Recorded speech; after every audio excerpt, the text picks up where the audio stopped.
It's that time of the week. 3, 2, 1, let's go. As of the 12th of January 2025, Nintendo's next home console has not been officially announced. It is approaching 8 years since the release of the Nintendo Switch, and gamers want more. Recently, something strange has happened. Third-party peripheral makers have leaked nearly everything about the next Nintendo console. So instead of playing a video game, let's play a real game. You and me. Let's decide, true or false. Statement 1. The Joy-Cons are now magnetic and satisfyingly clip onto the Nintendo Switch 2. That is true. Pretty nifty. Statement number 2. After the success of the Wii, the next Nintendo console is called the Poo. That is false, or at least unconfirmed. Statement number 3. The Switch 2 will be backwards compatible with Nintendo Switch games. That is true. Hooray! Statement number 4. The Legend of Zelda: Trip to the Supermarket will be a launch title for the new system. That is false. It will actually be released in a few years' time. Statement number 5. You can put the Joy-Cons on the table and use it as a mouse. That is true. Now I can play Scooby-Doo Jinx at the Sphinx anywhere I want. Statement number 6. To buy the console, you have to burn 3 Animal Crossing amiibo cards. That is false. I don't know why these animals have mustaches. Why do I have these? Statement number 7. The kickstand is a U-shape. That is true. Statement number 8. There will be a launch title called Luigi's Adventure, where Luigi goes to New York and shoots a CEO. That is true, 100% true. Let's move on to the next section. The Golden Globes are the Gemma Collins of award shows.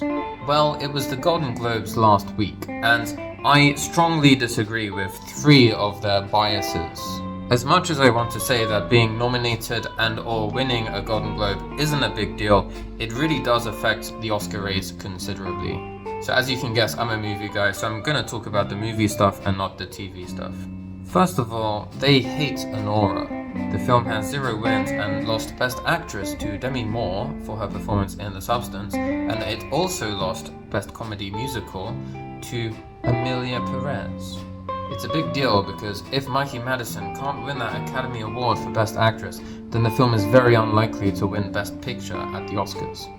Demi Moore's performance in The Substance was great, I liked it, but it wasn't substantial. It's a great and fun film, but the acting is more iconic than it is impressive.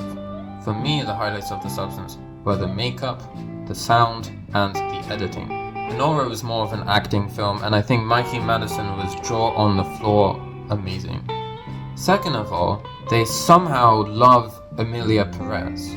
This film won Best Comedy or Musical, Best Supporting Actress, Best Song, and Best Foreign Language Film. It must be good, right? But it's not, it's really problematic. It's about a Mexican cartel boss who has a sex change and suddenly they are now a wonderful person.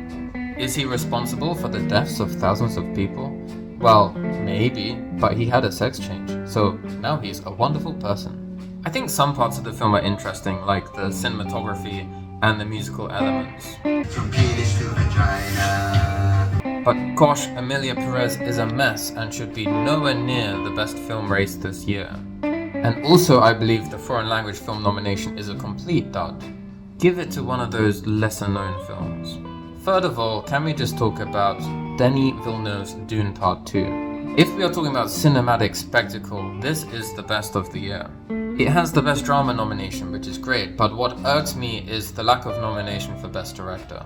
If we look at the actual direction of the other films nominated, only Conclave and The Brutalist come close to Dune Part 2's magnificence.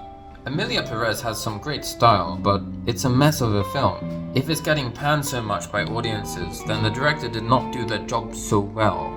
Nora and The Substance are amazing films, but the direction is not the most substantial part of those movies. Meanwhile, you have Dune Part 2, where every craft is mastered for all of its many elaborate scenes. I actually believe that Dune Part 2 is one of the best directed films in a long time.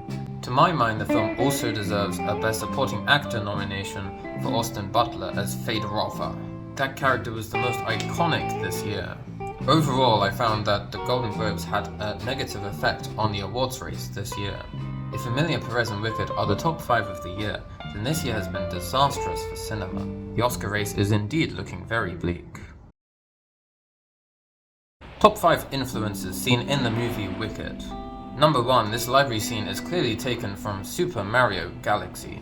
Number 2, the scene where she steps on frogs is taken straight from The League of Gentlemen. Number 3, there are clear similarities between this scene and The Wizard of Oz. Number 4, this is a ripoff of the White Lotus theme song. Number 5, these two ladies are without a doubt Kim and Aggie. So rubbish in the sink. She needs help, this woman. Guess what? I think Wicked is subpar. I understand that the majority love it, so please could you respectfully listen to what I have to say and then cry like a baby in the comments. It's a non-epic epic, that is to say that not much happens in the 2-hour 40-minute runtime. It's a mediocre musical with only one memorable song.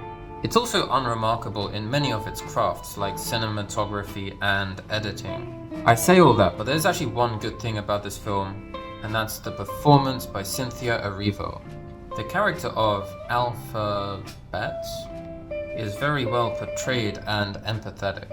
On the other hand, everyone else is irritating, one-dimensional, and Disney-fied. It's a millennial version of Grease. Ariana Grande, more like Ariana Blonde. Michelle Yeoh, more like Michelle No.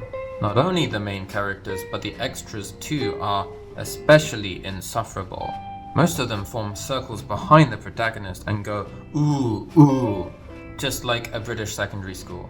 Also, newsflash, racism is bad. That's a bold message. But I guess actually the message is about accepting oneself, which is nice and lovely, but is definitely slapped across your face with a smelly fish. No subtlety whatsoever. For me, Wicked is just unremarkable. It's not special, it's not best film worthy. So I would give it a 55 out of 100. So that's the video. Did you know that I've seen Wicked Part 2? In the film, Alphabet goes down the yellow brick road. She meets a guy who says you should subscribe to a Maggie_dude245. Then a lion comes from the field and roars, you should ring the bell for notifications. Finally, the Tin Man echoes this sentiment by stating, these 10 minutes are the best way to spend your week. Alphabet says thank you and decides to watch my channel instead of murder. Anyway, I'll see you in the next video. Goodbye.